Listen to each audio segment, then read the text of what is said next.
decided that you were going to make this into a feature film, what sort of strategies did you think of, like, ahead of time? Like, how are we going to make this a visceral experience for the audience? Like, I think what's very special about Meru is there's no reenactment.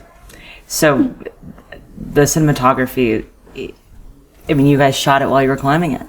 Yeah. And the travel, we shot while we were traveling, and everything around it, you know, was it's real. And so it was more like shoot when you can and shoot as much as you can. Obviously we had limitations of power and storage, so we had to shoot selectively on the climb. But yeah, I mean, I think I read like you had 2 cameras and that was it. I mean, our readers would like love to know sort of how you were able to film at all. You know, how you did power anything. What did you bring, and how does one do pre-production for something like this, where you're also planning all of your gear and just trying to survive? No, for sure. I mean, I've shot on a lot of expeditions, so this wasn't my first. And you know, you bring a whole arsenal of equipment to base camp and solar panels, but when you're climbing and weight is, you know, a major issue. I mean, you cut the labels off your jacket to save weight. You know, I mean, everything you do is in planning and preparing for the climb is about weight. Then you add, you know, 1 camera body and a lens, that's more than a day's worth of food for 3 climbers, you know, and then you have to have backup batteries, and then you have another camera. I mean, so the goal is certainly to impact the climb and the expedition as little as possible, always. I've done big production shoots on expeditions and it turns into the tail wagging the dog, and you know, the expedition, you're making decisions not about climbing, you're making expeditions about production, and it's a very big difference. And this, we wanted to go really light and fast, super efficient, and this kind of climb requires you to do that. Just in the climbing sense, you had to be really light and fast and efficient, so there's definitely a lot of limitations, but part of the fun is kind of working around those limitations too. Yeah. So what did you guys shoot on that was in keeping with this light and fast to not, you know, encumber the... We if you want to tell us. Yeah, no, we shot the first expedition in 2008 on like a point and shoot, you know, Lumix and like a little handy cam. And then the second expedition we shot with the 5D. We brought 2 lenses, and then we brought a nicer Panasonic Handycam.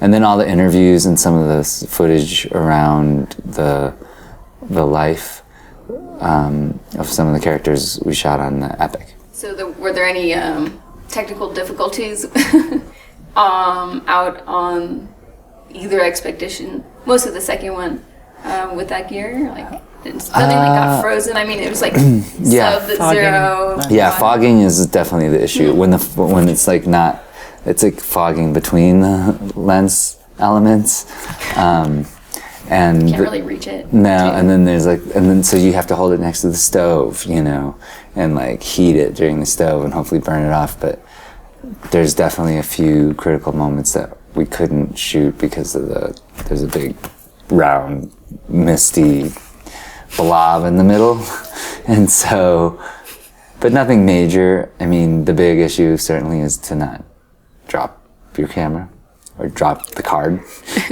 Yeah.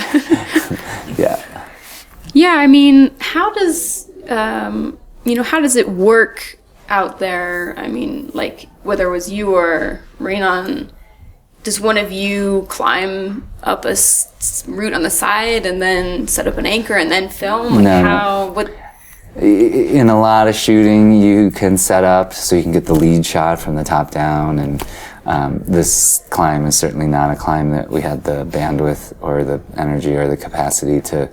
I mean, it was pretty much full survival mode and gunning and as hard as you can and climbing, and everybody had like a lot of responsibilities to deal with.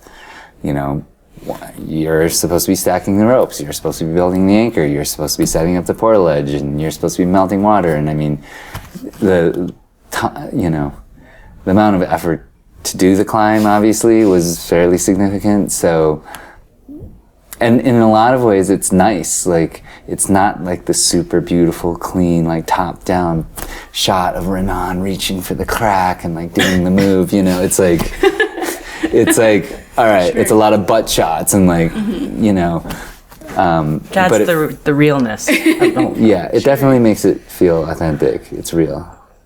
Just wondering, what do you guys think about that as a growing aesthetic? Like, it's not exactly first person, but it seems like it's more real. It's not superimposed. Yeah. Like, what do you think about that in terms of, is that something growing into like the awareness of audiences as something that feels like more the real? POV angle? Like yeah. Like GoPro on a stick. Yes. I'll let you answer that one.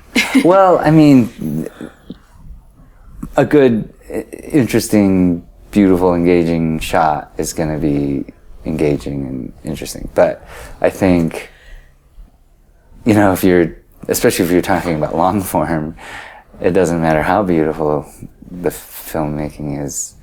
You kind of, you know, you need a story and you need like a sophisticated narrative and you need really incredible editing to kind of weave everything together. I mean, so yeah, it's fun, I think, for people to shoot and capture stuff for posterity and things like that. But, you know, it's useful for sure and as a tool to tell part of a story, but, you know, I think you need a bit more than... But this was actually, I mean, you're kind of getting at a debate we had in the edit room, which was, there were a lot of shots that when I was involved, I'd be like, we should use this because it feels real, because it, you know, it's a verite scene. And that was something you had to come around to because they weren't necessarily pretty shots. Yeah. So. No, for sure. Like those moments when we're putting the camera away because something's happening and then we have to be like, oh my God, I gotta get the rope, you know? And the camera's like, yeah, and you're like, you know, you put those elements in there and it gives you the sense of like, oh my gosh, what's happening, you know? And they weren't faked, you know, like trying to create like a dynamic thing. It was, so.